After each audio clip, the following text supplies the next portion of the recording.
Hello viewers, আসসালামু আলাইকুম। কিছু কথা শুনুন। কাউকে জীবন থেকে সরিয়ে দেওয়ার প্রথম ধাপ হলো কথা না বলা।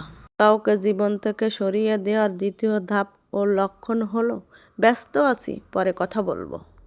এরপর অজুহাতের আর শেষ থাকে না। জীবনে দুই ধরনের মানুষের কাছ থেকে দূরে সরে থাকো। 1. ব্যস্ত মানুষ। 2. স্বার্থপর মানুষ। কারণ ব্যস্ত মানুষগুলো তার ইচ্ছা মতন তোমার সঙ্গে কথা বলবে, তার ইচ্ছা মতন তোমার সাথে মিশবে। আর স্বার্থপর মানুষগুলো তোমার দরকারে তোমার সঙ্গে কথা বলবে। নিজে থেকে কাউকে আপন করতে যেও না। একসময় হয়তো তার অবহেলা সহ্য করতে পারবে না।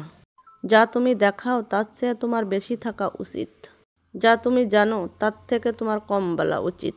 ক্ষমা তাকেই করো যে ভুল করেছে, কিন্তু ক্ষমা তাকে করো না যে বেঈমানি করেছে। কেউ দেখে না যে তুমি তার জন্য কি করেছো, তারা শুধু এটাই দেখে যে তাদের জন্য তুমি কি করতে পারোনি। সত্যর পথে চললে কষ্ট হয় ঠিকই, তবে একটা সুবিধা থাকে, ওই পথে সবাই যাওয়ার সাহস পায় না। কারোর জন্য নয়, নিজের জন্য পারফেক্ট হও। সাপ যদি ঘরের মধ্যে ঢুকে যায়, লোকে তাকে লাঠি দিয়ে মারে।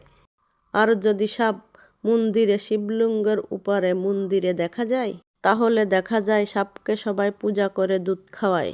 সুতরাং লোক তোমাকে সম্মান এমনি করবে না, করবে তোমার স্থান ও পরিস্থিতি দেখে। কথাগুলো কি আপনাদের সত্য মনে হয় ও পাস্তা রান্নাটা যদি আপনাদের পছন্দ হয়, তাহলে লাইক, কমেন্ট ও সাবস্ক্রাইব করতে ভুলবেন না।